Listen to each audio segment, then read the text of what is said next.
السلام عليكم ورحمة الله وبركاته. الحمد لله رب العالمين، نحمده ونستعينه ونؤمن به ونتوكل عليه، ونعوذ بالله من شرور أنفسنا ومن سيئات أعمالنا. من يهده الله فلا مضل له ومن يضلل فلا هادي له. أشهد أن لا إله إلا الله وحده لا شريك له. أشهد أن محمدا عبده ورسوله أرسله بالهدى والدين الحق ليظهره على الدين كله ولو كره المشركون. اللهم صل على محمد وعلى آل محمد كما صليت على إبراهيم وعلى آل إبراهيم إنك حميد مجيد. اللهم بارك على محمد وعلى آل محمد كما باركت على إبراهيم وعلى آل إبراهيم إنك حميد مجيد. أما بعد، فإن خير الحديث كتاب الله، وخير الهدي هدي محمد صلى الله عليه وسلم، وشر الأمور محدثاتها، وكل بدعة ضلالة، وكل ضلالة في النار. يا أيها الذين آمنوا اتقوا الله حق تقاته ولا تموتن إلا وأنتم مسلمون. أعوذ بالله من الشيطان الرجيم. بسم الله الرحمن الرحيم. كنتم خير أمة أخرجت للناس تأمرون بالمعروف وتنهون عن المنكر. വേദിയിലിരിക്കുന്ന ആദരണീയരായ നേതാക്കളെ, ഏറെ പ്രിയപ്പെട്ട സഹോദരന്മാരെ, സഹോദരിമാരെ, സർവശക്തനായ പടച്ചതമ്പുരാൻ്റെ വിധിവിലക്കുകൾ ജീവിതത്തിലുടനീളം കൃത്യമായി കാത്തു സൂക്ഷിക്കണം എന്ന് ഓർമ്മപ്പെടുത്തുകയാണ്. അല്ലാഹു സുബ്ഹാനഹു തആല നമ്മുടെ ഈ ഒത്തുചേരൽ അവൻ്റെ ദീനിൻ്റെ മാർഗത്തിലുള്ള ഒരു പ്രയത്നമായി സ്വീകരിക്കുമാറാവട്ടെ.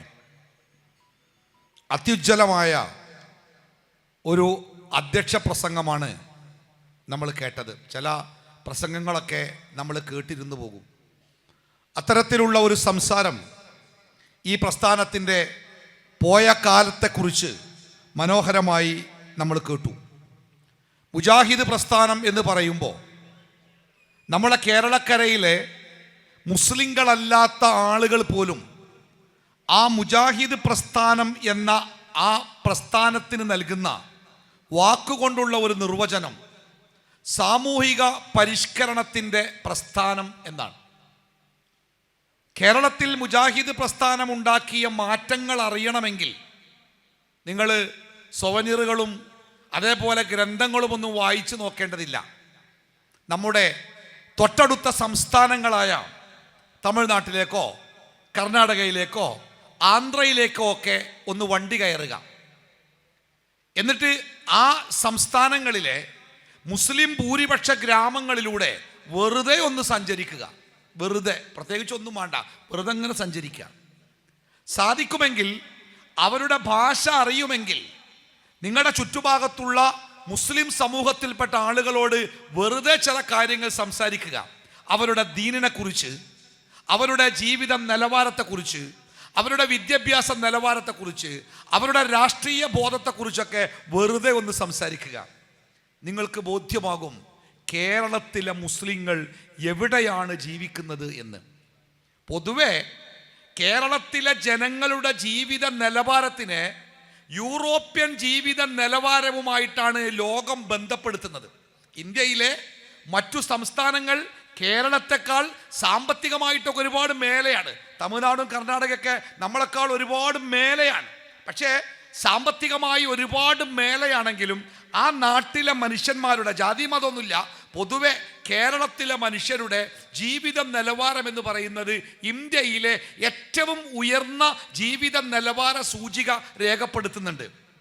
ഒന്നുകൂടി അങ്ങോട്ട് കടന്നു പോയിട്ട് പലരും വിശേഷിപ്പിക്കുന്നത് യൂറോപ്പിലെ ജനങ്ങളുടെ ജീവിത നിലവാരത്തിലേക്ക് കേരളത്തിലെ ജനങ്ങളുടെ നിലവാരം ഉയർന്നു എന്നാണ്. അതിൻ്റെ ഭാഗമായി തന്നെ നമ്മുടെ കേരളത്തിലെ ഒട്ടനേകം ചെറുപ്പക്കാർ യൂറോപ്യൻ അമേരിക്കൻ രാജ്യങ്ങളിലേക്ക് അവരുടെ ജീവിതം പറിച്ചു നടുന്ന ഒട്ടനേകം കാഴ്ചകൾ നമ്മൾ കണ്ടുകൊണ്ടിരിക്കുന്നുണ്ട്. അടുത്ത ദിവസം ഒരു ബാപ്പ വന്നിട്ട് എന്നോട് സങ്കടം പറഞ്ഞേ, ഉസ്താദേ അയാൾക്ക് പറയാൻ കഴിയുന്നില്ല. ഉസ്താദേ, എന്താ പ്രശ്നം? അയാളുടെ മകനും മരുമകളും വിദേശത്ത് ഗൾഫ് നാടുകളിൽ അത്യാവശ്യം നന്നായിട്ട് മാന്യമായിട്ട് ജോലി ചെയ്യുന്ന ഒരു കമ്പനിയിൽ ജോലി ചെയ്യാണ്. നല്ല വരുമാനമുണ്ട്. അദ്ദേഹം ഞങ്ങളെ ചുങ്കത്ര നജാത്തുലന സ്ഥാപനത്തിനെ വലിയ രൂപത്തിൽ സഹായിക്കാറുണ്ട്. ഇപ്പം അദ്ദേഹം കരഞ്ഞുകൊണ്ടാണ് വന്നത്. കാരണം മക്കള് അവിടെ നിന്ന് മാറിയിട്ട് അമേരിക്കൻ നാടുകളിലേക്ക് പോവാണ്. അവിടെ നല്ല ജോലി കിട്ടിയിട്ടുണ്ട്. അവിടെ തന്നെ സ്ഥിരമായിട്ട് താമസിക്കാനുള്ള പാർക്കാനുള്ള സാഹചര്യങ്ങൾ ഉണ്ടായിട്ടുണ്ട്. അപ്പോൾ അയാൾക്ക് പേടി, മക്കള് അങ്ങോട്ട് പോയാൽ ഇനി ഒരിക്കലും എന്നെ കാണാൻ നാട്ടിലേക്ക് അവർ തിരിച്ചു വരൂലേ എന്ന പേടി കൊണ്ട് അദ്ദേഹം എൻ്റെ അടുത്ത് വന്നത് മക്കളുടെ യാത്ര ഒന്ന് മുടക്കാൻ പറ്റുമോ നോക്കാനാണ്. അപ്പം ഞാൻ സംസാരിച്ചപ്പോൾ ആ മക്കൾ എന്നോട് പറഞ്ഞത് അവർ ഭയങ്കര പ്രതീക്ഷയിലാണ്, വലിയ ശമ്പളമുണ്ട്, പറ്റുമെങ്കിൽ ബാപ്പാനെയും ഉമ്മാനെയും കൂടി അങ്ങോട്ട് കൊണ്ടുപോകാനുള്ള കണക്ക് കൂട്ടലാണ് അവർ. ഞാൻ സൂചിപ്പിച്ചത് കേരളത്തിലെ ജനങ്ങളുടെ ജീവിത നിലവാരം വലിയ രൂപത്തിൽ വർദ്ധിച്ചിട്ടുണ്ട്. ഇന്ത്യയിലെ ഇതര സംസ്ഥാനങ്ങളുമായി തട്ടിച്ച് നോക്കുമ്പോൾ ഇതിൽ കുറേ വിദ്യാർത്ഥികളുണ്ടല്ലോ, അല്ലെങ്കിൽ നമ്മളൊക്കെ പഠിച്ചോലാണല്ലോ. ഇന്ത്യയിലെ ഇതര സംസ്ഥാനങ്ങളുമായി തട്ടിച്ച് നോക്കുമ്പോൾ തമിഴ്നാട്ടിലൊക്കെ ഉള്ളത് പോലത്തെ ഒരൊറ്റ വലിയ വ്യവസായ സ്ഥാപനം പോലും നമ്മുടെ കേരളത്തിലില്ല. അവിടെ ഉള്ളത് പോലത്തെ വലിയ വിദ്യാഭ്യാസ സ്ഥാപനങ്ങൾ നമ്മുടെ കേരളത്തിലില്ല. ഇപ്പോഴും കേരളത്തിലെ കുട്ടികൾക്ക് അവർ ഇഷ്ടപ്പെടുന്ന ചില കോഴ്സുകൾ പഠിക്കണമെങ്കിൽ നമ്മുടെ നാടിൻ്റെ അതിർത്തി കടന്ന് പുറത്തു പോകണം. അതാണ് അവസ്ഥ. പക്ഷെ എന്നിട്ടും എന്തുകൊണ്ടാണ് കേരളത്തിൻ്റെ ജീവിത നിലവാരം ഇത്രമേൽ മുകളിലേക്ക് എത്തിയത് എന്ന ഒരു ചർച്ച നമ്മുടെ രാജ്യത്താകമാനം പലപ്പോഴും നടക്കാറുണ്ട്. ഒരു നാട്ടിലെ അല്ലെങ്കിൽ ഒരു പ്രദേശത്തെ ജനങ്ങളുടെ ജീവിത നിലവാരം ഉയരണമെങ്കിൽ അടിസ്ഥാനപരമായി ആ ജനങ്ങളുടെ വിശ്വാസ ആചാരങ്ങളിൽ കണിശമായ ചില നവോത്ഥാനങ്ങൾ ഉണ്ടാവണം. അതാണ് ഇന്ത്യയിലെ ഇതര സംസ്ഥാനങ്ങളിൽ നിന്ന് കേരളത്തിനെ വ്യത്യസ്തമാക്കുന്നത്. മുസ്ലിങ്ങൾക്കിടയിൽ നവോത്ഥാന നായകന്മാരുടെ ശക്തമായ പ്രവർത്തനങ്ങളുണ്ടായി. ഹൈന്ദവർക്കിടയിൽ ശ്രീനാരായണ ഗുരുവിനെ പോലെയുള്ള നവോത്ഥാന നായകന്മാരുടെ വലിയ രൂപത്തിലുള്ള പ്രവർത്തനങ്ങളുണ്ടായി. ക്രൈസ്തവ വിഭാഗങ്ങൾക്കിടയിലും ഈ ഇന്ത്യ രാജ്യത്ത് ഏറ്റവും ശക്തമായ നവോത്ഥാന പ്രവർത്തനങ്ങൾ ഉണ്ടായത് കേരളക്കരയിലാണ് എന്ന് കേരളത്തിൻ്റെ ചരിത്രം വായിക്കുമ്പോൾ നമുക്ക് ബോധ്യപ്പെടും. ഞാനതിൽ ക്രൈസ്തവ വിഭാഗങ്ങളും അവരുടെ നവോത്ഥാനങ്ങളും ഹൈന്ദവ സഹോദരന്മാരും അവരുടെ നവോത്ഥാനങ്ങളും അതിനെ മാറ്റിവെക്കട്ടെ. ആ മുസ്ലിം സമൂഹത്തിൻ്റെ കേരളക്കരയിലെ അവസ്ഥ എന്തായിരുന്നു? ആ അവസ്ഥയുടെ കാരണം എന്തായിരുന്നു? അവിടെ നിന്നുണ്ടായ നവോത്ഥാന ശ്രമങ്ങൾ എന്തായിരുന്നു? ആ ശ്രമങ്ങൾ എവിടെ എത്തി നിൽക്കുന്നു? ഈ 4 കാര്യങ്ങൾക്ക് വളരെ ചെറിയ രൂപത്തിൽ ചില കാര്യങ്ങൾ വിശദീകരിച്ചുകൊണ്ട് ഇൻഷാ അല്ലാഹ് ഞാൻ എൻ്റെ സംസാരം അവസാനിപ്പിക്കും. പറയാൻ എനിക്കും കേൾക്കാൻ നിങ്ങൾക്കും ജീവിതത്തിൽ പകർത്താൻ നമുക്കെല്ലാവർക്കും അല്ലാഹു തആല തൗഫീഖ് നൽകുമാറാവട്ടെ. കേരളത്തിലെ ഇസ്ലാമിൻ്റെ ആവിർഭാവത്തെക്കുറിച്ച് നമുക്കെല്ലാവർക്കും ഏകദേശം ഒരു ധാരണയുണ്ട്. കേരളത്തിൻ്റെ തീരപ്രദേശങ്ങളിലേക്ക് കച്ചവടത്തിന് വേണ്ടി വന്ന അറബികളിലൂടെയാണ് കേരളത്തിൽ ഇസ്ലാം മതം എത്തിയത് എന്ന് നമുക്കെല്ലാവർക്കും അറിയുന്ന ഒരു വസ്തുതയാണ്. ഈ അറബികളാവട്ടെ കേരളക്കരയിലേക്ക് വന്നത് ഇസ്ലാം മത പ്രബോധനത്തിന് വേണ്ടിയായിരുന്നില്ല.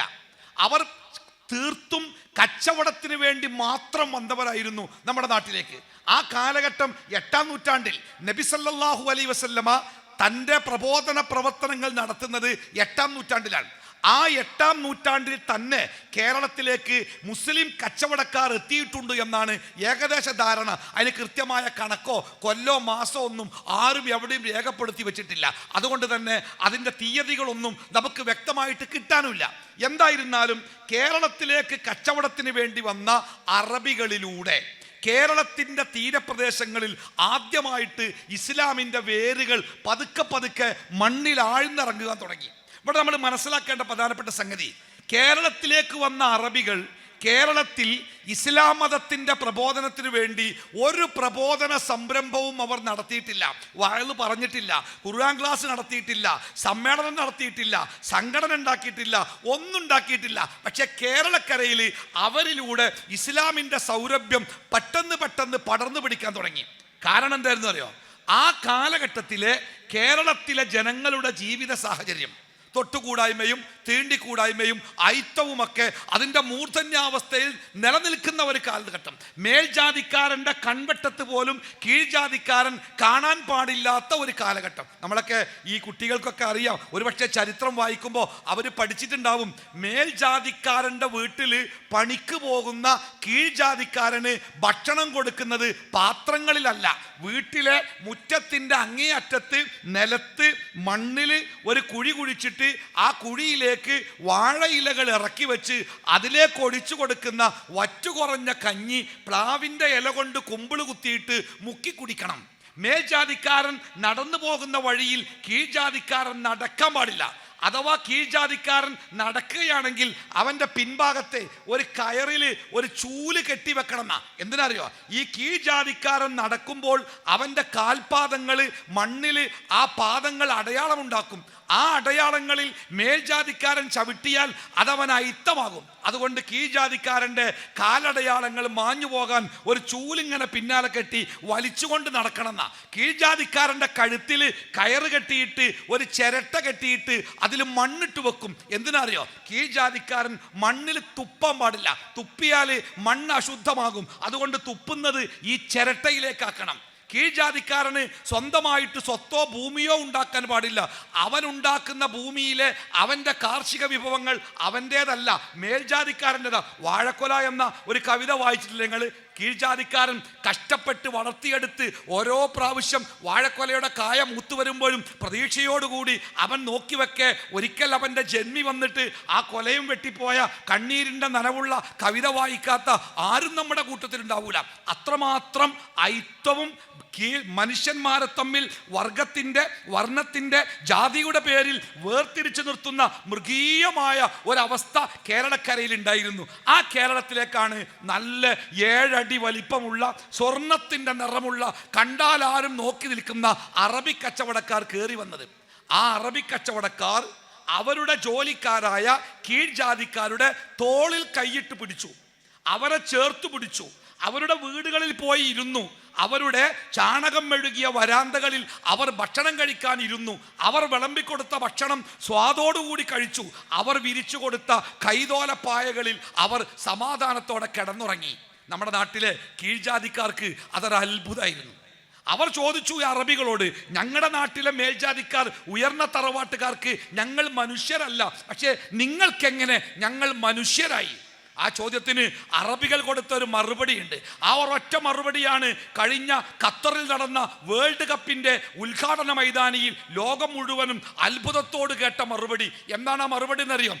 ഇസ്ലാമിൽ ജാതിയില്ല, അല്ലെങ്കിൽ ഇസ്ലാമിൽ തറവാടിൻ്റെ ജന്മത്തിൻ്റെ പേരിൽ ആളുകളെ വ്യത്യസ്തരാക്കുന്ന ഒരേർപ്പാടേ ഇല്ല.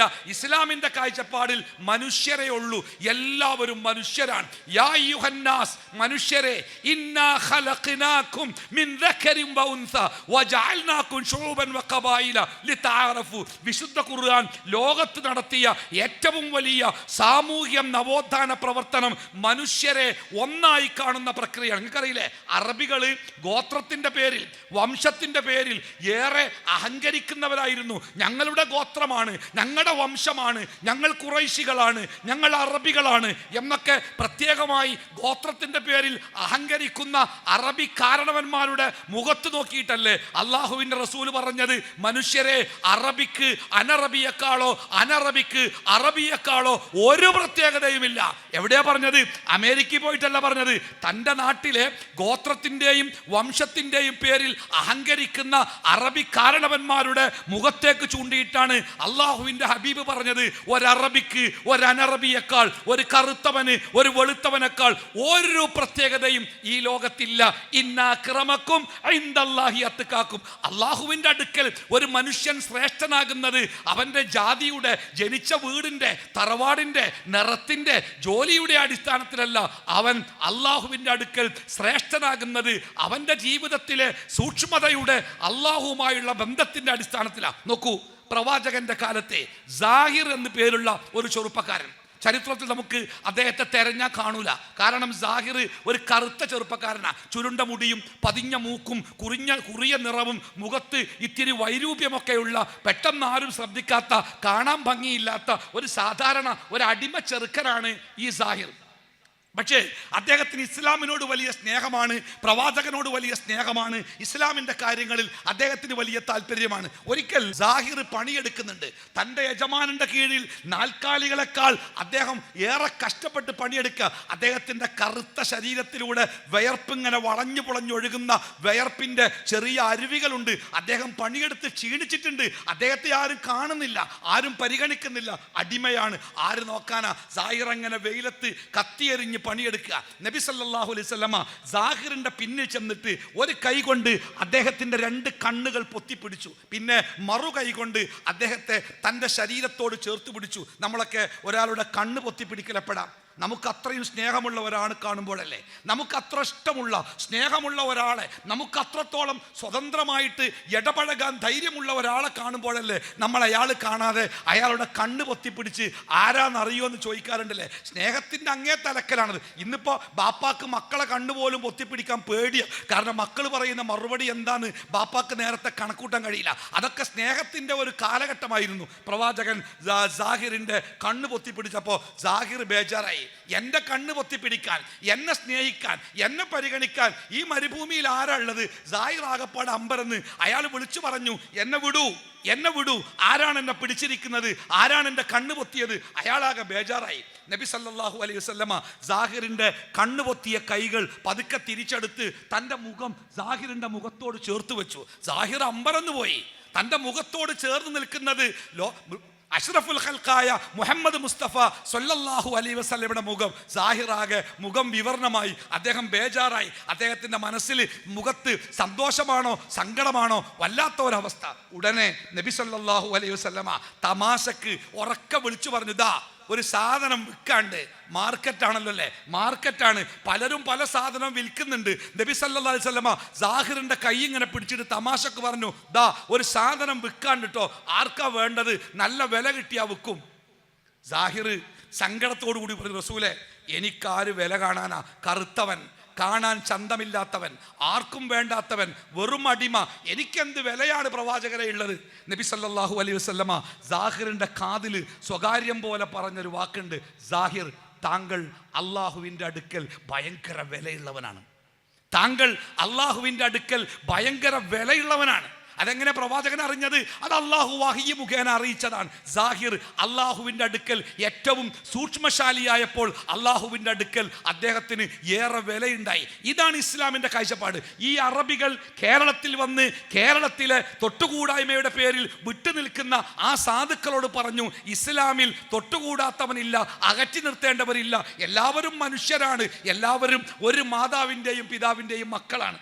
ഇത് നമ്മുടെ കേരളത്തിലെ ആളുകൾക്ക്, പ്രത്യേകിച്ച് ഈ പിന്നോക്കം നിൽക്കുന്ന ജനവിഭാഗത്തിന് വലിയ ഒരു ആശ്വാസമായിരുന്നു, അത്ഭുതമായിരുന്നു. അവർ അറബികളോട് ചോദിച്ചത്, ഞങ്ങൾക്കും നിങ്ങളെപ്പോലെ മനുഷ്യനായി കാണുന്ന ഒരു സംസ്കാരത്തിലേക്ക് വരാൻ ഞങ്ങൾ എന്താ ചെയ്യേണ്ടത്? അവർ പറഞ്ഞു, ഇസ്ലാമിലേക്ക് വരിക എളുപ്പമാണ്. ലാ ഇലാഹ ഇല്ലല്ലാഹ് ചൊല്ലി കൂട്ടത്തോടെ ആളുകൾ ഇസ്ലാമിലേക്ക് വന്നു. കൂട്ടത്തോടെ, ഒന്നും രണ്ടുമല്ല. ഈ അവഗണന അനുഭവിക്കുന്ന ഒരുപാട് ആളുകൾ ഇസ്ലാം മതത്തിലേക്ക് കടന്നു വന്നു. അവർ മുസ്ലിങ്ങളായി. പ്രവാചകന്റെ കാലഘട്ടത്തിൽ ജീവിച്ച് ഇസ്ലാം എന്താണെന്ന് മനസ്സിലാക്കി അതനുസരിച്ച് കേരളത്തിൽ വന്ന ഈ കച്ചവടക്കാരിൽ നിന്ന് ഇസ്ലാമിനെ കുറിച്ച് പഠിച്ച ആ കാലഘട്ടത്തിലെ മുസ്ലിങ്ങൾ അവർ എല്ലാ അർത്ഥത്തിലും സമ്പന്നരായിരുന്നു. കേരളത്തിലെ മുസ്ലിം ചരിത്രം പഠിക്കുമ്പോൾ അതിന് 2 ഘട്ടങ്ങളുണ്ട്. ഒന്ന് 8-ാം നൂറ്റാണ്ട് മുതൽ 15-ാം നൂറ്റാണ്ട് വരെയുള്ള കാലഘട്ടം. 2 15-ാം നൂറ്റാണ്ടിന് ശേഷം 19-ാം നൂറ്റാണ്ട് വരെയുള്ള കാലഘട്ടം. മൂന്നാമത്തേത് ആധുനിക കാലഘട്ടം. ഇതിൽ 8-ാം നൂറ്റാണ്ട് മുതൽ 15-ാം നൂറ്റാണ്ട് വരെയുള്ള കേരളത്തിലെ മുസ്ലിങ്ങളുടെ അവസ്ഥയെക്കുറിച്ച് അന്വേഷിക്കുമ്പോൾ വൈജ്ഞാനികമായി, വിശ്വാസപരമായി, ധാർമ്മികമായി, സാമ്പത്തികമായി ആ സമൂഹം വളരെ ധന്യരായിരുന്നു. സാമൂതിരി രാജാവിൻ്റെ വേണ്ടപ്പെട്ടവരായിരുന്നു, സാമൂതിരി രാജാവിൻ്റെ സഹായികളായിരുന്നു. അവർക്ക് നാട്ടിൽ സ്വാധീനമുണ്ടായിരുന്നു, അവർക്ക് പണമുണ്ടായിരുന്നു, അവർ സമ്പന്നരായിരുന്നു. മതപരമായിട്ട് ശിർക്കുകളില്ലാത്ത, ജാറങ്ങളില്ലാത്ത, മഖ്ബറകളില്ലാത്ത സമ്പന്നമായ സുന്ദരമായ ഒരു ചരിത്രമാണ് ആ കാലഘട്ടത്തിലെ മുസ്ലിങ്ങൾക്ക് പറയാനുള്ളത്. പിന്നെന്താ സംഭവിച്ചത്? 1498 കോഴിക്കോട് വാസ്കോഡഗാമ വന്നിറങ്ങി. അല്ലേ? വാസ്കോഡഗാമ വന്നത് കച്ചവടത്തിന് വേണ്ടിയായിരുന്നില്ല.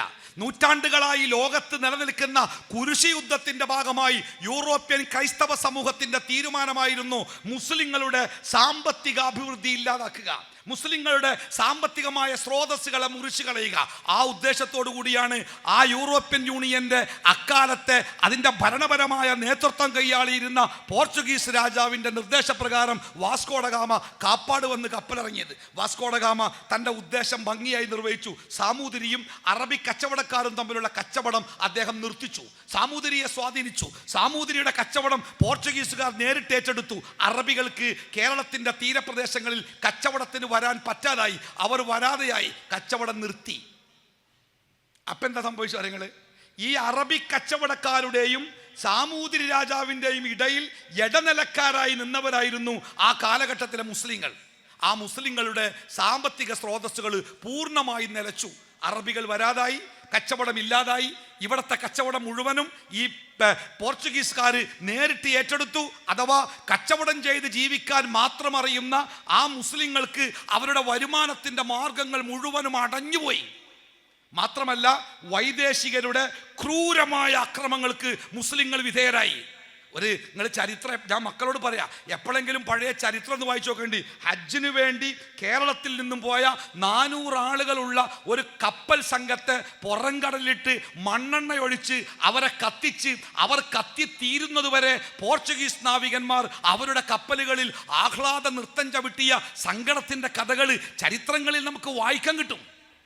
അത്ര കേരളത്തിലെ മുസ്ലിം, ഇന്ത്യയിൽ വൈദേശിക ആധിപത്യത്തിൻ്റെ പേരിൽ ഏറ്റവും തീഷ്ണമായ മർദ്ദനങ്ങൾക്ക് വിധേയരായ ജനവിഭാഗം ആരാണ് എന്ന് അന്വേഷിച്ചാൽ സത്യസന്ധമായ ചരിത്രം പറയുന്നത് കേരളത്തിൻ്റെ മാപ്പിളമാർന്നാണ്. കേരളത്തിൻ്റെ തീരപ്രദേശങ്ങളിലെ മാപ്പിളമാർ വൈദേശികരോട് പൊരുതിയതുപോലെ, വൈദേശിക ആധിപത്യത്തിൽ നിന്ന് പ്രയാസങ്ങൾ നേരിട്ടതുപോലെ മറ്റൊരു ജനതയും കേരളത്തിൽ അത്ര പ്രയാസം നേരിട്ടിട്ടില്ല.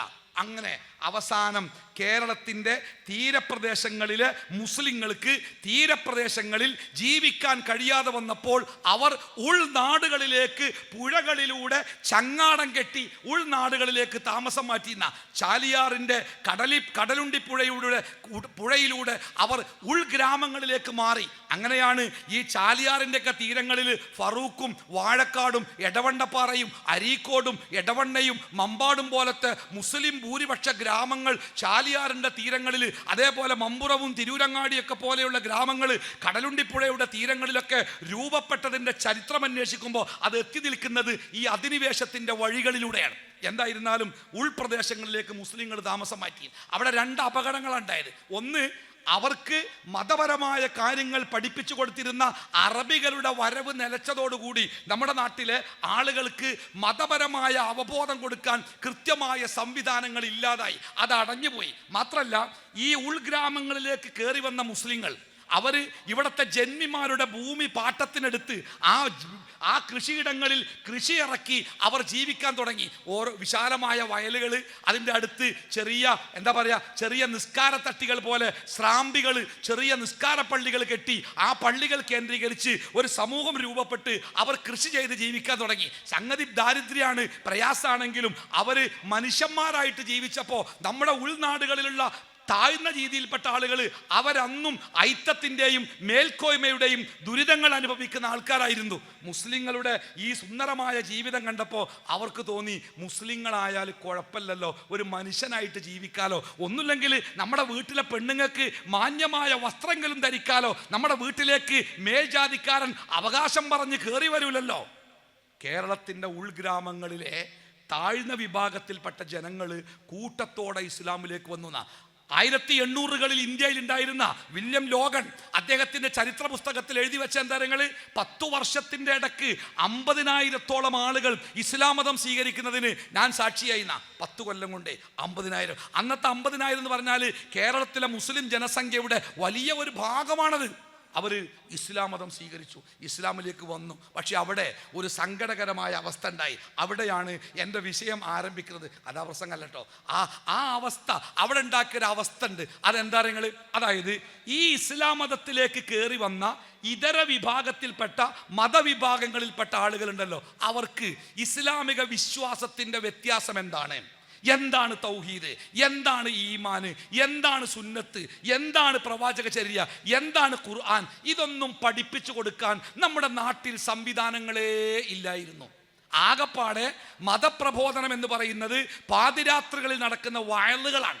ആ വയലുകളാവട്ടെ കുറേ ഐതിഹ്യങ്ങളും കഥകളുമൊക്കെ കെട്ടിപ്പെറുക്കി ആളുകളെ കരയിപ്പിച്ച് സംഭാവന പിരിക്കുവാൻ മാത്രമുള്ള കേവലം ഒരു കച്ചവട പ്രവർത്തനങ്ങളായിരുന്നു പല വയലുകളും. പിന്നെ ഉള്ളത് പള്ളികൾ കേന്ദ്രീകരിച്ചുള്ള പള്ളി ദർസുകളാണ്. 8-10 കുട്ടികളെ പഠിപ്പിക്കുക മാത്രം, അതിനു മാത്രം സൗകര്യമുള്ള പള്ളി ദർസുകളിലാണ് മതവിദ്യാഭ്യാസമാകെ. മദ്രസകളില്ല, മറ്റു സംവിധാനങ്ങളില്ല, ഒന്നുമില്ല. മാത്രമല്ല വൈദേശിക ആധിപത്യത്തിൻ്റെ കനത്ത ഭാരവും തീഷ്ണമായ അവഗണനയും മുസ്ലിം സമൂഹം കണ്ടമാനം ചുമക്കുകയും ചെയ്യുന്നുണ്ട്. അങ്ങനെ ആളുകൾ ഇസ്ലാമിലേക്ക് വരിക. ഇസ്ലാമിലേക്ക് വരിക ആകെ വേണ്ടി എന്താ നിങ്ങൾ ലാ ഇലാഹ ഇല്ലല്ലാഹ് മുഹമ്മദ് റസൂലുള്ളാഹ് ചൊല്ല. പണ്ട് ഒരു കഥ പറയാറില്ലേ, ഒരു താഴ്ന്ന ജാതിക്കാരൻ ഒരു മാപ്പിളനോട്, മാപ്പിള പറഞ്ഞോടാ എനിക്ക് മുസ്ലിം ആവണം എന്നാ കെലിമ ചൊല്ലിക്കോ, കെലിമ ചൊല്ലി. അപ്പോൾ ഈ താഴ്ന്ന ജാതിക്കാരൻ ചോദിച്ചോലോ, എന്താണ് ഈ കെലിമ? ചെല്ലിത്തരും മാപ്പിളെ, നിങ്ങൾ ചെല്ലിത്തരണം, ഞാൻ ചെല്ലിക്കോളാം. അതിന് മാപ്പിളക്ക് അറിയണ്ടേ എന്താ ചൊല്ലിക്കൊടുക്കാന്നില്ല, മൂപ്പർക്കും കെലിമ അറിയില്ല. ഇങ്ങനത്തെ ഒരു കാലഘട്ടം നമ്മുടെ നാട്ടിലുണ്ടായിരുന്നു. മതം എന്താണെന്നറിയില്ല, ദീനറിയില്ല, ഒന്നും അറിയില്ല. അവർ പഴയ മതത്തിൽ നിന്ന് വന്നു, ഇവിടെ വന്നു, തലയിൽ കെട്ടൊക്കെ കെട്ടി, കള്ളിത്തിനൊക്കെ എടുത്ത്, ഒരു നല്ല കൈയുള്ള ബനിയനൊക്കെ ഇട്ട്, ഒരു അരപ്പട്ടൊക്കെ കെട്ടി, ഒരു പീച്ചാറ്റൊക്കെ തിരികെ വെച്ചാൽ മുസ്ലിമായ ആണായി. പെണ്ണാവണമെങ്കിൽ കാച്ചിത്തുണി എടുത്ത് നീണ്ട കുപ്പായിട്ട് തലയിൽ ഒരു തുണി മടക്കിയിട്ട് പേര് വാത്തുമ്മ ആയിഷയൊക്കെ മാറ്റിയാൽ അവർ മുസ്ലിമായി. അതിനപ്പുറം എന്താണ് ഈമാൻ, എന്താണ് ഇഖ്ലാസ്, എന്താണ് നിസ്കാരം, ഇതൊന്നും അവർക്ക് അറിയില്ല. അത് പഠിപ്പിക്കാൻ സംവിധാനമല്ല. അങ്ങനെ ഒരു സംവിധാനം കേരളത്തിൽ ആദ്യമായിട്ടുണ്ടായത് 1901 പൊന്നാനിയിലുണ്ടായ മൗനത്തുൽ ഇസ്ലാം സഭയാണ്. അതുവരെ അതിനൊരു സംവിധാനം നമ്മുടെ നാട്ടിലില്ല. അതുകൊണ്ട് തന്നെ മറ്റു മതങ്ങളിൽ നിന്ന് ഇസ്ലാമിലേക്ക് വന്ന ആളുകൾക്ക് ഇസ്ലാമിക സംസ്കാരം എന്താണ് എന്ന് അവർക്ക് മനസ്സിലായതുമില്ല, അതാരും അവർക്ക് പറഞ്ഞു കൊടുത്തില്ല. അതുകൊണ്ട് മുസ്ലിമാണ് എന്ന് പറയുമ്പോഴും അവരുടെ ആദ്യത്തെ മതത്തിൻ്റെ വിശ്വാസവും സംസ്കാരവും അവർ പിന്നെയും കൊണ്ടുനടന്നു. ഈ പ്രേതവിശ്വാസം കണ്ടല്ലോ, പ്രേതം. ഇപ്പോൾ ഇവിടെയൊക്കെ അല്ല ഖുർആനും സുന്നത്തൊക്കെ പഠിക്കണ നല്ല കുട്ടികളാണല്ലോ. നിങ്ങളിങ്ങനെ ഏത് നട്ടപ്പാതിരക്കും ആ റോട്ടിൽ കൂടെ കയറി ജാമിയ സലഫിയൻ്റെ ക്യാമ്പസിലേക്ക് വരാൻ ഒരു പേടിയില്ലാത്ത കുട്ടികളാണ്. ആ റോട്ടിൽ എപ്പോൾ വന്നിറങ്ങിയാലും പാലക്കാട് കോഴിക്കോട് ബസ്സിൽ നട്ടപ്പാതിരക്ക് വന്നാലും പാട്ടും പാടി ഇങ്ങനെ കയറി വരുന്ന കുട്ടികളാണ്, ധൈര്യമുള്ള മക്കളാണ്. അങ്ങനെ ഇരിക്കെ പോരുന്ന വഴിക്ക് ഒരു പറങ്കുച്ചി കൊമ്പുമ്പോൾ ഒരു ബംഗാളി തൂങ്ങി മരിച്ചു വിചാരിക്കുക, ഓൻ്റെ ബോഡിയൊക്കെ പോലീസുകാർ കൊണ്ടുപോയി സംഗതിയൊക്കെ കഴിഞ്ഞ്. പക്ഷേ പിറ്റേന്ന് രാവിലെ അതിലെങ്ങനെ കയറി വരുമ്പോൾ റോട്ടിൽ ബസ് ഇറങ്ങിയിട്ട് ഇങ്ങനെ കാത്തുക്കും, പാട്ടും പാടി എന്തേ പോണില്ല ഉണ്ട്, എന്താ പോകാത്ത ഒന്നുമില്ല, എന്താ നിങ്ങൾ ഒരാളെയും കൂടി കിട്ടണം കയറ്റം കയറാം, എന്ത് പേടി, എന്താ പേടി? ഇന്നലെ ബംഗാളി തൂങ്ങിയില്ലേ, ബംഗാളി തൂങ്ങിന് ബോഡിയൊക്കെ പോലീസുകാർ കൊണ്ടുപോയില്ലേ, എന്നാലും ഒരു പേടി. എന്താണ് ആ പേടി? ആ പേടി എന്താ നിങ്ങൾ, നമ്മുടെ സഹോദരന്മാർ വിശ്വസിക്കുന്നുണ്ട് അങ്ങനെ ഒരു മരണമുണ്ടായാൽ അതിങ്ങനെ ആത്മാവ് ഇവിടെങ്ങനെ ഗതി കിട്ടാതെ നടക്കും. അങ്ങനെ പോകുന്നവനെ ചാടിപ്പിടിച്ച് ഓൻ എന്തെങ്കിലുമൊക്കെ ആകും. വ്യാഴാഴ്ച രാത്രിയൊക്കെ കള്ളിയങ്കാട്ട് നീലിയൊക്കെ ആയിട്ട് നല്ല വെള്ളശാരിയൊക്കെ എടുത്ത് വെറ്റിലൊക്കെ ചൊപ്പിച്ച് അങ്ങനെ ഒലിപ്പിച്ച് കൊന്ത്രം പൊള്ളൊക്കെ ആയിട്ട് എവിടെയൊക്കെ കാത്തിരിക്കുന്നുണ്ടാവും. ഇതൊക്കെ ഇങ്ങനെ ഓർത്ത് വരുമ്പോഴേക്കാരം നിലാവെളിച്ചത്ത് അപ്പത്തൊരു വായൻ്റെ കൈ ഇങ്ങനെ ഇളകുക, ഉറപ്പിച്ച് കള്ളിയങ്കാട്ടന്നെ, പിന്നെ ഒരു ഓട്ട. ഈ വിശ്വാസം എവിടുന്നാണ് കിട്ടിയത് നിങ്ങൾ? ഇത് ഖുർആനിലില്ല. ഖുർആൻ വായിച്ചാൽ ശരിക്കും മനസ്സിലാവും. മനുഷ്യൻ മരിച്ചാൽ നല്ലോനായാലും ചീത്തയാണെങ്കിലും, നല്ലോനാണെങ്കിൽ ഓൻ്റെ ആത്മാവ് ഇന്ന ഭാഗത്തേക്കും, ചീത്തയാണെങ്കിൽ ഇന്ന ഭാഗത്തേക്കും എന്ന് പഠിച്ചോളല്ലേ നമ്മളൊക്കെ. പിന്നെ എങ്ങനെ ഇത് നമ്മളെ മനസ്സിൽ ഇപ്പോഴും ബാക്കിയായത്? അത് ബൈ ബ്ലഡ് കൂടെ അങ്ങനെ വന്നതാ. ആ പഴയ ആ തലമുറയുടെ വിശ്വാസം അത് തിരുത്തുന്ന പാഠങ്ങൾ നമ്മുടെ നാട്ടിലുണ്ടായില്ല. അത് പഠിപ്പിച്ചു കൊടുക്കാനും സംവിധാനം ഉണ്ടായില്ല. ഒരു വീടൊക്കെ കുടിയിരിക്കുമ്പോൾ അറിയില്ലേ, നമ്മുടെയൊക്കെ നാട്ടിൽ എത്ര ലക്ഷങ്ങൾ കൊടുത്ത് കോടി കൊടുത്ത് വീടുണ്ടാക്കിയാലും വീട്ടിലേക്ക് താമസം മാറ്റുമ്പോൾ ആദ്യം ആ വീടിൻ്റെ അടുക്കളയിൽ എന്താ ഉണ്ടാക്കൽ? വല്യമാക്ക് കുരിയരി കഞ്ഞി ഉണ്ടാക്കൽ, വല്ലിപ്പാക്ക് കട്ടൻ ചായ ഉണ്ടാക്കുക, പാല് തിളപ്പിച്ചില്ലേ, പാലൊന്നും തിളപ്പിച്ചിട്ടുണ്ട്. പക്ഷെ അന്ന് തിളപ്പിച്ച പാലും ഇന്ന് തിളപ്പിച്ച പാലും ഒരു വ്യത്യാസം. എന്താ വ്യത്യാസം? ഇന്ന് പാല് അടുപ്പത്ത് വെച്ചാൽ വീട്ടിലമ്മ ഇങ്ങനെ നോക്കിക്കും, തിളച്ച് വരുന്നുണ്ടോ. തളങ്ങനെ വരുമ്പോഴത്തിന് ഓടിച്ചെന്ന് സ്റ്റൗ ഓഫ് ആക്കും, കാരണം തിളച്ചാൽ പിന്നെ പാല് ചിന്തിപ്പോയാൽ ഒന്നിനും പറ്റൂല. പക്ഷെ അന്ന് അങ്ങനെയല്ല. അന്ന് പാലിങ്ങനെ തിളച്ച് പൊന്തി ഇങ്ങനെ വന്ന് പൊന്തി സ്റ്റീൽ പാത്രത്തിൻ്റെ സൈഡിലേക്ക് ഇങ്ങനെ ഒഴുകിയപ്പോൾ മനസ്സിലിങ്ങനെ സന്തോഷത്തിൻ്റെ ലഡു എത്രനാ പൊട്ടിയത്, തൂക്കി വെക്കൻ്റെ വേണം, അതിന് മാത്രം പൊട്ടിയത്. എവിടുന്നാണ് കിട്ടിയത് ഈ വിശ്വാസം? നിങ്ങൾക്കറിയോ എവിടുന്നാണ് കിട്ടിയത്? ഇതൊക്കെ അങ്ങനെ വന്ന വിശ്വാസം, തിരുത്താത്ത വിശ്വാസങ്ങളാണ്. ഈ തിരുത്താത്ത വിശ്വാസങ്ങൾ മനുഷ്യരെ അന്ധവിശ്വാസത്തിൻ്റെ പടുകുഴിയിലേക്ക് കൊണ്ടുപോയിട്ട്, അതുകൊണ്ട് തന്നെ 18-ാം നൂറ്റാണ്ട് അല്ലെങ്കിൽ 18-ാം നൂറ്റാണ്ട് 19-ാം നൂറ്റാണ്ട് ഇതൊക്കെ കേരളത്തിലെ മുസ്ലിങ്ങളെ സംബന്ധിച്ചിടത്തോളം അന്ധവിശ്വാസത്തിൻ്റെ അനാചാരത്തിൻ്റെ വല്ലാത്ത ഒരവസ്ഥയുള്ള കാലഘട്ടം. അവരെ കുറ്റം പറയണ്ട, അവർക്കിത് പറഞ്ഞു കൊടുക്കാൻ ആളില്ല, പഠിപ്പിച്ചു കൊടുക്കാൻ ആളില്ല. പൗരോഹിത്യം എന്ന് പറയുന്നത് ജനങ്ങളെ ചൂഷണം ചെയ്തു ജീവിക്കുവാൻ മാത്രം നിശ്ചയിക്കപ്പെട്ട ഒരു ജനവിഭാഗമായി ജനങ്ങളുടെ അറിവുകേടിൽ ഒരു സ്ത്രീ പ്രസവിച്ചാൽ അവിടെ ചടങ്ങ്, 14 ചടങ്ങ്, 40 ചടങ്ങ്, 90 ചടങ്ങ്. എന്തിനേറെ ഒരു കുട്ടിക്ക് ആർത്തവായാൽ ആ ആർത്തവുണ്ടാകുന്നത് വരെ ഒരു കല്യാണാക്കാനും ഒരു സുന്നത്ത്, ഒരു കുട്ടിൻ്റെ മാർക്ക കല്യാണം എന്ന് പറയുന്ന സുന്നത്ത് കല്യാണമൊക്കെ ചടങ്ങായി നടത്താനും അവിടെ പണ്ഡിതന്മാർക്ക് പങ്കുപറ്റാനുമൊക്കെയുള്ള അവസരങ്ങൾ നമ്മുടെ നാട്ടിൽ ഉണ്ടായിരുന്നു എന്നല്ല, ഇപ്പോഴും അതിൻ്റെ പൊട്ടും പൊടിയൊക്കെ ചിലയിടത്ത് ബാക്കിയുണ്ട് എന്ന് പറയുമ്പോഴാണ് ആ കാലഘട്ടത്തിൻ്റെ ഇരുണ്ട അവസ്ഥ നമുക്ക് മനസ്സിലാവുക. മാത്രമല്ല, ഇത്തരം അന്ധവിശ്വാസങ്ങൾ നിലനിൽക്കണമെങ്കിൽ നാട്ടിൽ വിദ്യാഭ്യാസം ഉണ്ടാവാൻ പാടില്ല. വിദ്യാഭ്യാസം അന്ധവിശ്വാസങ്ങളെ തകർത്ത് കളയുന്ന, അതുകൊണ്ട് തന്നെ വിദ്യാഭ്യാസം ഉണ്ടാവാതിരിക്കാൻ കഠിനമായ ശ്രമങ്ങളുണ്ടായി. ബ്രിട്ടീഷ് ഗവൺമെൻറ് കൊണ്ടുവന്ന വിദ്യാഭ്യാസ നിലപാടുകളോട് മുസ്ലിം സമൂഹം ആ കാലഘട്ടത്തിൽ പൂർണ്ണമായിട്ടും അവർ തിരിഞ്ഞു നിന്നു. നിങ്ങൾ വെറുതെ ഖസാക്കിൻ്റെ ഇതിഹാസം ഒന്ന് വായിച്ചു നോക്കേണ്ടി. ഖസാക്കിൻ്റെ ഇതിഹാസം വായിച്ച ആൾക്കാർക്കറിയാം ആ കാലഘട്ടത്തിൽ ഉണ്ടായിരുന്ന മുസ്ലിങ്ങളുടെ സാമൂഹിക അവസ്ഥയെക്കുറിച്ച് ഒരിത്തിരി അതിൽ രേഖപ്പെടുത്തുന്നുണ്ട്. ഇതുപോലെ സമൂഹത്തിനെ പുരോഗതിയിലേക്ക് കൊണ്ടുവരുന്ന മുഴുവൻ പ്രവർത്തനങ്ങളോടും പിന്തിരിഞ്ഞു നിൽക്കുന്ന ഒരു സാമൂഹിക അവസ്ഥ ഉണ്ടായി. ഇനി ഞാൻ എൻ്റെ വിഷയത്തിൻ്റെ അവസാന ഭാഗത്തേക്ക് കിടക്കുകയാണ്. ഈ കാലഘട്ടത്തിലാണ് കേരളത്തിൽ ആദ്യമായി 1922 ഐക്യസംഘം എന്ന പേരിൽ കേരളത്തിലെ ചില പണ്ഡിതന്മാർ കൂടിച്ചേർന്നു. ഐക്യസംഘം പേര് പോലെ അവരൊന്ന് കൂടി. അതിൻ്റെ ഉദ്ദേശം എന്താണ്? മതപ്രബോധനം എന്നല്ല, ഐക്യം ഉണ്ടാക്കുക. കേരളത്തിൽ മുസ്ലിങ്ങളുടെ സമ്പന്നർ താമസിച്ചിരുന്ന കൊടുങ്ങല്ലൂർ പോലുള്ള പ്രദേശങ്ങളിൽ അവിടുത്തെ പല മുസ്ലിം തറവാട്ടുകാരും ഈഗോ പ്രശ്നത്തിൻ്റെ പേരിൽ ആരാ വലുത് ആരാ ഉഷാറ് അതിൻ്റെ പേരിൽ തെറ്റിയേക്കുക, മിണ്ടൂല, സലാം പറയില്ല, ഒരു ബന്ധമല്ല, പരസ്പരം ഏറ്റുമുട്ടും. അങ്ങനെ മുസ്ലിം തറവാട്ടുകാർ തമ്മിൽ തെറ്റി നിൽക്കുന്ന ഒരു കാലത്ത് ആ തറവാട്ടുകാരെ ഒന്നിപ്പിക്കുക എന്ന ലക്ഷ്യത്തോടു കൂടിയാണ് ഐക്യസംഘം രൂപീകരിച്ചത്. ഖുർആനും സുന്നത്തും പറഞ്ഞു കൊടുത്തപ്പോൾ ഈ ആളുകൾക്കത് ബോധ്യമായി, അവർക്കത് മനസ്സിലായി, അവർ തെറ്റുതിരുത്തി, അവർ ഇസ്ലാമിലേക്ക് തിരിച്ചു വന്നപ്പോൾ ഈ പ്രവർത്തനത്തിൻ്റെ പിന്നിൽ പ്രവർത്തിച്ച ആ പണ്ഡിതന്മാർക്ക് മനസ്സിലായി കേരളത്തിലെ ജനങ്ങളെ നന്നാക്കാൻ യഥാർത്ഥമായ ഇസ്ലാമിൻ്റെ പ്രബോധനമല്ലാതെ വേറെ ഒരു മാർഗമില്ല എന്നവർ തിരിച്ചറിഞ്ഞതിൻ്റെ അടിസ്ഥാനത്തിലാണ് 1924 കേരളത്തിലെ ഒന്നാമത്തെ മതപ്രബോധന സംഘമായ കേരള ജംഇയ്യത്തുൽ ഉലമ രൂപീകരിച്ചത്. ഞാൻ സംസാരിക്കുന്നത് ജാമിയ സലഫിയയുടെ ക്യാമ്പസിലാണ്. ജാമിയ സലഫിയ എന്ന പ്രസ്ഥാനം, ആ പ്രസ്ഥാനം കേരള ജംഇയ്യത്തുൽ ഉലമയുമായി എത്രമേൽ ബന്ധപ്പെട്ടതാണ് എന്ന് ഇവിടെ കൂടി എല്ലാവർക്കും അറിയാം. ഈ കേരള ജംഇയ്യത്തുൽ ഉലമ അതിൻ്റെ പ്രവർത്തനത്തിൻ്റെ 1-ാം ദിവസം മുതൽ, നമ്മളിപ്പോൾ 100-ാം വാർഷികം ആഘോഷിക്കുന്നതിൻ്റെ തുടക്കം ആലുവയിൽ വെച്ച് മാസങ്ങൾക്ക് മുമ്പ് നടത്തി. ആ പ്രസ്ഥാനം കേരളത്തിലെ ജനങ്ങൾക്കിടയിൽ ഏറ്റവും ശക്തമായ പ്രവർത്തനവുമായി വന്നത്, ഒന്ന് വിശ്വാസരംഗത്തെ അധാർമികതകൾക്കെതിരെ, 2 സാംസ്കാരിക രംഗത്തെ അധാർമികതകൾക്കെതിരെ. ഈ 2 രംഗത്തും കേരളത്തിൽ ഏറ്റാവുന്നിടത്തോളം വേണ്ടാത്തരങ്ങളും വൃത്തികേടുകളും നിറഞ്ഞു നിൽക്കുന്ന ഒരു കാലത്താണ് നമ്മുടെ പൂർവികരായ പണ്ഡിതന്മാർ കഷ്ടപ്പാട് സഹിച്ച്, ബുദ്ധിമുട്ട് സഹിച്ച്, പീഡനങ്ങൾ ഏറ്റുവാങ്ങി അവർ കേരളത്തിലെ മുസ്ലിങ്ങളെ അവരുടെ നവോത്ഥാനത്തിൻ്റെ വഴിയിലേക്ക് കൊണ്ടുവന്നത്. വിദ്യാഭ്യാസം പാടില്ല എന്ന് ഉറക്കെ പറഞ്ഞിരുന്ന ഒരു സമൂഹത്തെ വിദ്യാഭ്യാസത്തിൻ്റെ വഴിയിലേക്ക് പിടിച്ചു കൊണ്ടുവരാനേ ഈ പ്രസ്ഥാനം അനുഭവിച്ച കഷ്ടപ്പാട് കുറച്ചൊന്നല്ല. നിങ്ങൾ കേട്ടില്ലേ ചാടിലകത്ത് കുഞ്ഞോമദാജിനെ? അദ്ദേഹം പള്ളി ദർസുകളിൽ മാത്രം പോരാ ഇസ്ലാം, സാധാരണക്കാരൻ്റെ മക്കൾക്ക് മതം പഠിപ്പിക്കുന്ന മദ്രസകൾ വേണം എന്നാവശ്യപ്പെട്ടപ്പോൾ അദ്ദേഹത്തെ ഒരു നാട്ടിൽ നിന്ന് ആട്ടിയോടിച്ച ഒരു സമൂഹമുണ്ട്, ഒരു വിഭാഗമുണ്ട്. ആ സമൂഹം ഇന്ന് പറയാണ് ഞങ്ങൾക്കാണ് കേരളത്തിൽ ഏറ്റവും തോനെ മദ്രസ ഉള്ളത്. ആരാ പറഞ്ഞങ്ങൾ?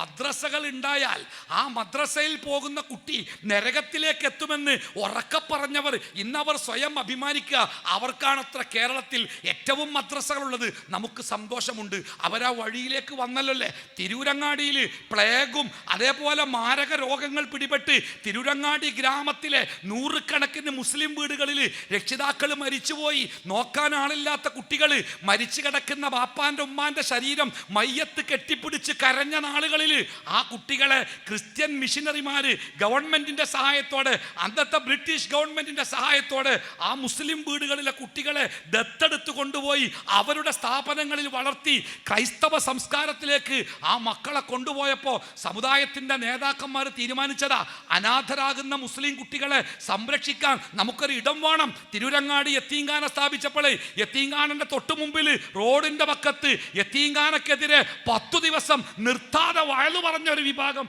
അവരെന്ന് പറയാണ്, ഞങ്ങൾക്കാണ് കേരളത്തിൽ ഏറ്റവും കൂടുതൽ യത്തീംഖാനകൾ ഉള്ളത്. നമുക്ക് സന്തോഷമുണ്ട്, അവരാ വഴിയിലേക്ക് വന്നല്ലോ അല്ലേ.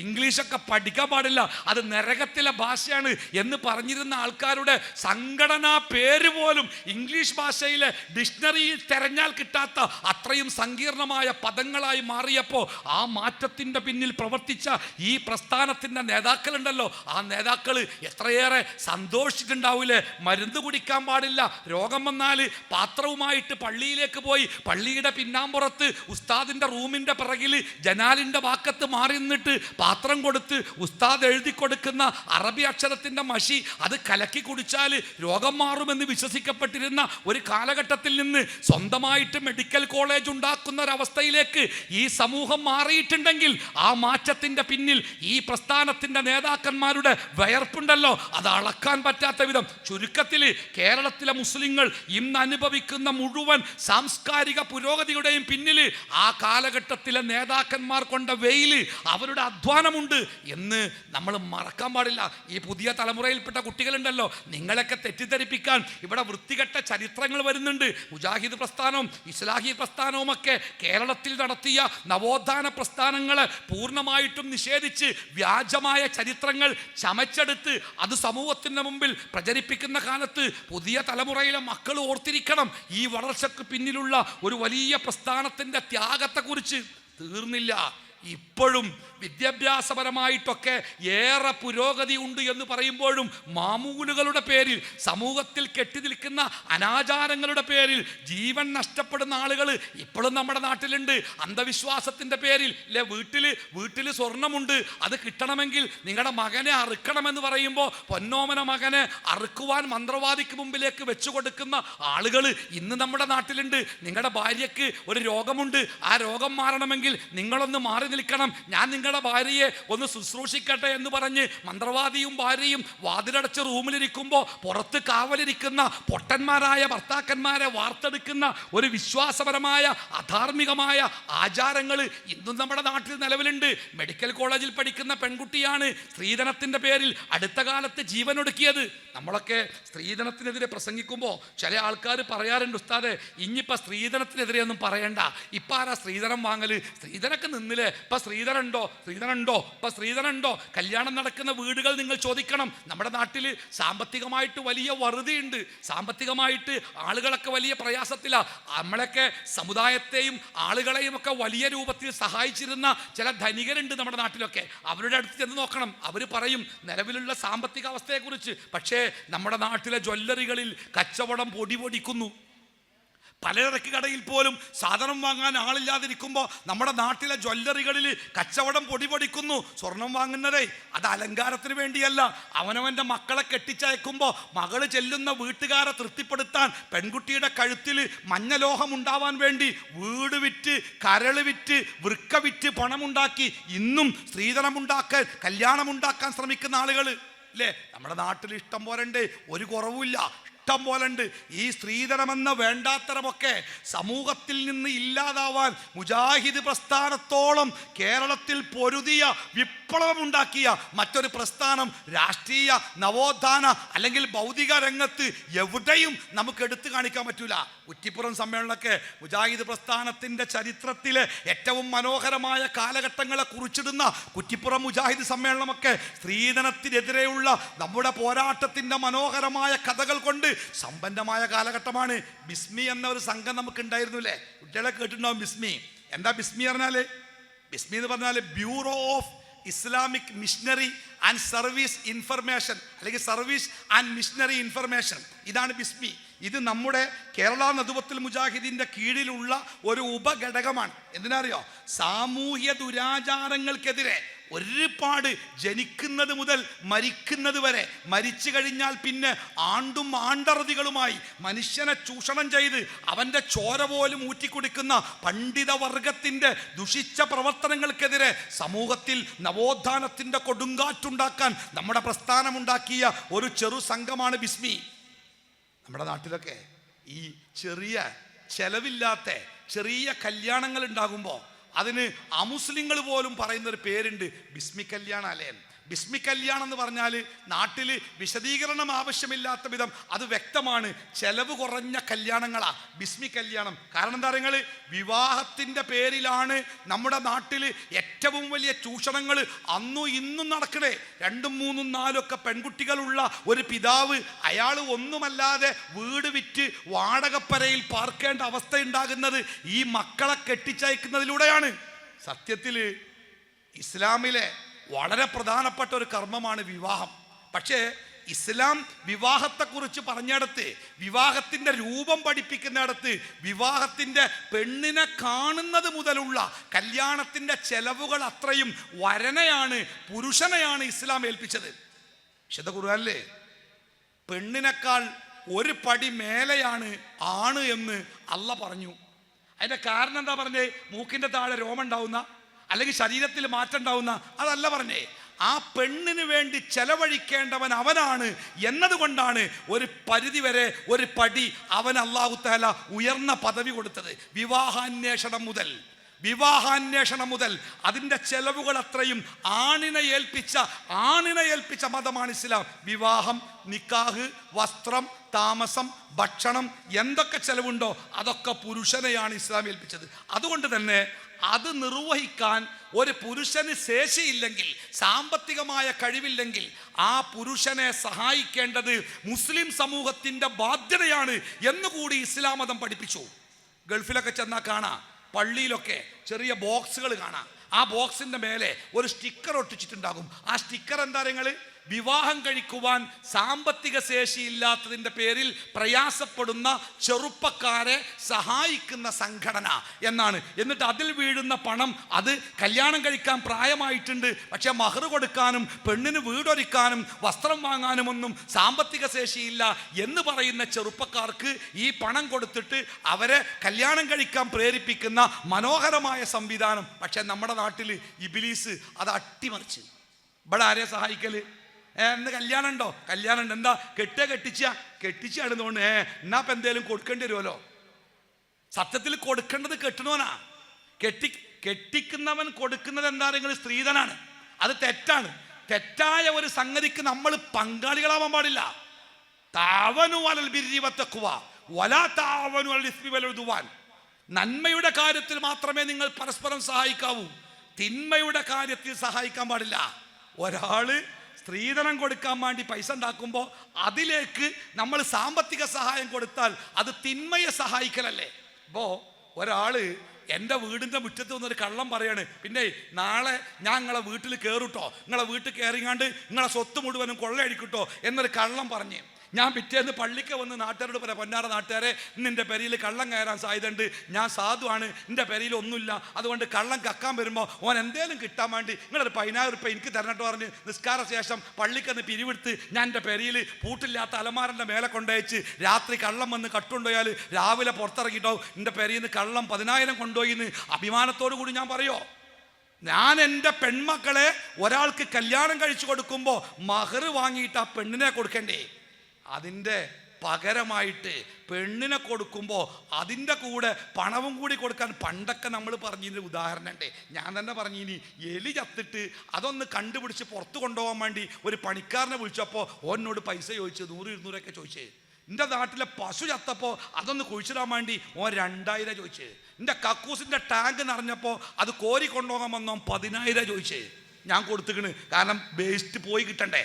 എൻ്റെ മകളെ കെട്ടിക്കാൻ നിൽക്കുമ്പോൾ എൻ്റെ മകളെ കൊണ്ടുപോകണമെങ്കിൽ 5 ലക്ഷം വേണമെന്ന് പറയുമ്പോൾ ഞാനത് കൊടുത്തോളാന്ന് ഞാൻ പറയുകയാണെങ്കിൽ എൻ്റെ മോൾക്ക് ഞാൻ നിശ്ചയിച്ച വില എന്താ? എൻ്റെ കക്കൂസ് കോരാൻ 10,000 ആയിട്ടുള്ളൂ. അതിൻ്റെ എത്ര ഇരട്ടിയാ ഞാൻ എൻ്റെ മകളെ കൊണ്ടുപോകാൻ കൊടുക്കണ്ടേ? എൻ്റെ മകൾ അത്ര മോശമാണ്. ഓള് വീട്ടിൽ നിന്നോട്ടെ. എൻ്റെ മകൾ അത്ര മോശം, എങ്ങനെങ്കിലും കട്ടകാലത്തിന് കക്കൂസ് കൊണ്ടുപോയ മാതിരിക്ക് ഒന്ന് കൊണ്ടുപോയി കിട്ടിയെങ്കിൽ വിചാരിച്ച് അതിൻ്റെ കൂടെ പണം കൊടുത്ത് എൻ്റെ മോളെ പറഞ്ഞേക്കാൻ മാത്രം എൻ്റെ മോൾ എനിക്ക് മോശമാണോ? പെൺകുട്ടികളൊക്കെ അത് മനസ്സിലാക്കണം. പെണ്ണ് കാണാൻ വേണ്ടി വരുമ്പോൾ നാരങ്ങള്ളം കൊടുത്ത് തന്നാമല്ലോട് ചിത്രം വരച്ച് നിൽക്കുമ്പോഴേ ഒന്ന് മുഖത്തേക്ക് നോക്കി ചോദിക്കണം, നിങ്ങൾക്ക് എന്താ വേണ്ടിയ? പെണ്ണാണോ പൈസയാണോ? പൈസയാണെങ്കിൽ തൊട്ടടുത്ത മുത്തൂറ്റ് ഫിനാൻസിൻ്റെ അഡ്രസ്സ് കൊടുക്കുക. പെണ്ണാണെങ്കിൽ ഞങ്ങളെ കൂടെ അവസാനം വരെ ഉണ്ടാവും, എന്നെ കൊണ്ടുപോകാൻ റെഡി ഉണ്ടോ? അത് കൃത്യമായിട്ട് ചോദിക്കാനുള്ള തൻ്റെ ഇടങ്ങൾ കാണിക്കണം. അല്ലാതെ തല കുരിച്ച് ഇപ്പം എന്താ പ്രശ്നം? എൻ്റെ ഒരാൾ സ്ത്രീധനം വാങ്ങാതെ കല്യാണം കഴിച്ച് ഓൻ കരുതി വലിയ സന്തോഷത്തിലാണ്. കാരണം ഒരു കുടുംബത്തെ ഞാൻ രക്ഷപ്പെടുത്തിയല്ലോ. പിറ്റേന്ന് സംസാരിച്ച കൂട്ടത്തിൽ ഈ പെണ്ണ് പറഞ്ഞു, നിങ്ങൾ ചെയ്ത് വല്ലാത്തൊരു പൊട്ടത്തരായി. നിങ്ങൾക്കൊരു 10 പവൻ ആണെന്ന് പറഞ്ഞാൽ നാട്ടുകാരൊക്കെ കൂടി 10 പവൻ തന്നാൽ എൻ്റെ കയ്യുമ്പോൾ ഒരു 10 വളയിലുണ്ടാവില്ലല്ലോ. ഇപ്പോൾ ഒരു വസ്തു ഇല്ലല്ലോ. വല്ലാത്തൊരു പൊട്ടനായല്ലോ നിങ്ങൾ. ബഞ്ചത്ത് വന്ന് പറയാ, പൊന്നാറുസ്താദേ ഞാൻ അടുത്ത പണിയൊക്കെ വെറുതെ. ഞാൻ പറഞ്ഞു വെറുതെ ആവൂല, എനിക്ക് പടച്ചോൻ കൂലി ഇരുന്നാ പറഞ്ഞ്. ഇതാണ് അവസ്ഥ. പെൺകുട്ടികളെ ഈ രംഗത്ത് എന്നല്ല, സാമൂഹ്യ നവോത്ഥാനത്തിന് വേണ്ടി പരിശ്രമിക്കുന്നിടത്തൊക്കെ അതിൻ്റെ മുൻനിരയിൽ ഉണ്ടാവേണ്ടത് സ്ത്രീകളാണ്. കാരണം അവരാണ് വീട്, അവരാണ് കുടുംബം, അവരാണ് ഒരു കുടുംബത്തിൻ്റെ അടിത്തട്ട്. അവരിലാണ് മാറ്റം ഉണ്ടാവേണ്ടത്. ആ മാറ്റമാണ് സമൂഹത്തിൻ്റെ നെറുകയിലേക്ക് എത്തേണ്ടത്. അതുകൊണ്ട് തന്നെ അന്നൊക്കെ മുജാഹിദ് ഇന്ത്യയൊക്കെ ബാപ്പ സാധു ഇനി കൂലിപ്പണിയെടുത്ത് ജീവിക്കുന്ന ആളേന്. എൻ്റെ വീടിൻ്റെ ചുമരെന്നൊക്കെ പറഞ്ഞാൽ ഈ മുള ഇങ്ങനെ കൊത്തിയിട്ട് എന്തായാലും പേര് അറിയാം. അങ്ങനെ അതുകൊണ്ടാണ് എൻ്റെയൊക്കെ വീടിൻ്റെ ചുമര് വാതിലൊക്കെ തെങ്ങിൻ്റെ ഓല കൊണ്ടുണ്ടാക്കിയ വാതില. ആ വാതിലുമേ കുറ്റിപ്പുറം സമ്മേളനം കഴിഞ്ഞ് വന്നപ്പോഴെന്നുകൊണ്ട് എൻ്റെ വാപ്പ ഒരു സ്റ്റിക്കർ കൊടുന്ന് മനോഹരമായിട്ട് ഒട്ടിച്ച്. എന്തേന്നറിയോ? സ്ത്രീധനം അനിസ്ലാമികം, വാങ്ങരുത്, പ്രോത്സാഹിപ്പിക്കരുത്, ബിസ്മി അതിൻ്റെ താഴെ. എന്നിട്ട് അതിൻ്റെ അപ്പുറത്ത് ബാപ്പ 2ാമത്തെ സ്റ്റിക്കർ ഒട്ടിച്ച്. ഇന്ന് ഞമ്മക്കൊന്നും ധൈര്യമല്ല, ആണത്തത്തിൻ്റെ സ്റ്റിക്കർ. എന്താ നിങ്ങൾ? സ്ത്രീധനം വാങ്ങുന്ന കല്യാണത്തിന് ക്ഷണിക്കരുത്. ഇവിടെയൊക്കെ മുടി നിറച്ച പഴയ ആൾക്കാർക്ക് ഓർമ്മ ഉണ്ടാവും. നമ്മുടെയൊക്കെ വീടിൻ്റെ മരത്തിൻ്റെ വാതിലുകളിൽ, വാതിൽക്കട്ടിലിൻ്റെ മുകളിലൊക്കെ നമ്മൾ മനോഹരമായിട്ടാണ് ഒട്ടിച്ചു വെച്ചേ, സ്ത്രീധനം വാങ്ങുന്ന കല്യാണത്തിന് ക്ഷണിക്കരുത്. ആണത്തത്തിൻ്റെ ഒരു വാക്കായിരുന്നത്. അങ്ങനെ പൊരുതിയിട്ടല്ലേ നമ്മൾ ഈ സാധനമൊക്കെ സമൂഹത്തിൽ നിന്ന് ഒഴിവാക്കിയത്. അപ്പം എന്താ കാരണം പറഞ്ഞാലോ? എങ്ങനെയാ സ്ത്രീധനം വാങ്ങാൻ നിൽക്കുക? കല്യാണത്തിന് ചെലവില്ല. കല്യാണത്തിന് ചെലവില്ല. എന്താ കല്യാണത്തിന് ചെലവ്? 5 ലക്ഷത്തിൻ്റെ ഓഡിറ്റോറിയം എടുത്താലേ കല്യാണം ശരിയാവുന്നുണ്ടോ? കല്യാണത്തിന് ചെലവില്ലല്ലോ. റസൂലുള്ളാഹി സ്വല്ലല്ലാഹു അലൈഹി വസല്ലമ പറഞ്ഞത് ഖൈറുൻ നിക്കാഹി ഐസറു, ഏറ്റവും നല്ല വിവാഹം ഏറ്റവും ലളിതമായ വിവാഹമാണ്. നമ്മളൊക്കെ നാട്ടിൽ ഒരു കല്യാണം ഉഷാറാവണമെങ്കിൽ 3-4 മന്ത്രിമാർ വേണം, 2-3 അറബികൾ വേണം, JCB വേണം, ഒട്ടകം വേണം, 1.5 മണിക്കൂർ റോഡ് ബ്ലോക്ക് ആവണം, ഒരു 4-5 ചെമ്പ് ബിരിയാണി പൊട്ടിക്കാതെ ബാക്കിയാവണം. ഇതൊക്കെ ആവുമ്പോഴാണ് നമ്മളോ ഭയങ്കര കല്യാണമായിട്ട് പറയാം അല്ലേ? കല്യാണം ഉഷാറാവല് ലാളിത്യം കൊണ്ട. പണ്ട് സുഹൈർ മൗലവി പറയാറുണ്ടായിരുന്നു, കല്യാണം ഉഷാറാവണം, ചെലവ് ചുരുക്കണം, ചായയും കടിയും വേണ്ട, കടിയും കുടിയും ഒരുമിച്ചാക്കാം. എങ്ങനെ? ഒരു പായസം ഉണ്ടാക്കുക, അതിൽ 2 അണ്ടിപ്പരിപ്പ് ഏറിടുക, എന്നാൽ അതിൽ തന്നെ കടി ഉണ്ടാവും കുടി ഉണ്ടാവും. അത് മതി കല്യാണത്തിന് എന്ന് കേരളത്തിൽ പ്രസിദ്ധമായി പ്രസംഗിച്ച നാളുകളുണ്ടായിരുന്നു. അതിൻ്റെ മാറ്റം കേരളത്തിൽ ഉണ്ടായിട്ടുണ്ട്. ഇന്ന് കേരളത്തിൽ, ഞാൻ അവസാനിപ്പിക്കാം കേട്ടോ, ഇന്ന് കേരളത്തിലെ മുസ്ലിം സമൂഹം അനുഭവിക്കുന്ന ഈ സാമൂഹ്യ പുരോഗതി ഉണ്ടല്ലോ, വിദ്യാഭ്യാസ രംഗത്ത്, കുടുംബജീവിത രംഗത്ത്, അവൻ്റെ ജീവിത നവോത്ഥാന രംഗത്ത്, രാഷ്ട്രീയ രംഗത്ത് ഒക്കെ. ഈ രാഷ്ട്രീയ രംഗത്തൊക്കെ ഇന്ത്യയിൽ കേരളത്തിലെ മുസ്ലിങ്ങളെക്കാൾ മുസ്ലിം ജനസംഖ്യയുള്ള സംസ്ഥാനങ്ങൾ കേരളത്തിൽ എത്ര ഉണ്ട്? നിങ്ങൾ മണ്ഡൽ കമ്മീഷൻ റിപ്പോർട്ട് പുറത്തു വന്നപ്പോഴേ അവിടെ കൃത്യമായ രേഖകൾ ഉണ്ടായിരുന്നല്ലോ. എന്തായിരുന്നു രേഖകൾ? നിങ്ങൾ ചില സംസ്ഥാനങ്ങളിലൊക്കെ സച്ചാർ കമ്മീഷൻ റിപ്പോർട്ട് പുറത്തു വന്നപ്പോഴേ അത് എഴുതി എന്താ അറിയുങ്ങളോ? ടാറിട്ട റോഡ് എവിടെ അവസാനിക്കുന്നോ, പിന്നെ മണ്ണ് റോഡാ, കുണ്ടും കുഴി, ആ ടാറിട്ട റോഡ് അവസാനിക്കുന്ന അവിടുന്ന് അങ്ങോട്ട് പാർക്കണേ മുസ്ലിങ്ങളേക്കാരം. ഓൽക്ക് റോഡില്ല. റോഡ് എങ്ങനെ ഉണ്ടാക്കേണ്ടേ ഓൽക്ക് അറിയില്ല. ഇതാരോടാ ചോദിക്കേണ്ടേ ഓൽക്ക് അറിയില്ല. ഇതേതാ രാഷ്ട്രീയം എന്നറിയില്ല. ഓൽക്ക് റോഡില്ല. കരണ്ട് കമ്പികൾ എവിടെയാണോ അവസാനിക്കുന്നത് അവിടുന്ന് അങ്ങോട്ട് കരണ്ടില്ലാത്ത മണ്ണെണ്ണ വിളക്കുകൾ മുനിഞ്ഞു കത്തുന്ന ഗ്രാമങ്ങളുണ്ടല്ലോ, അത് മുസ്ലിം ഗ്രാമങ്ങളേക്കാരന. ഓർക്കറിയില്ല ഈ കരണ്ട് എവിടുന്ന കൊണ്ടന്റ്. അവർ വോട്ട് ചെയ്യാറുണ്ട്, മുതലാളിമാര് ജന്മിമാര് പറയുന്നിടത്ത് അവർ വോട്ട് ചെയ്ത് പോരാറുണ്ട്. അവർക്ക് രാഷ്ട്രീയം അറിയില്ല.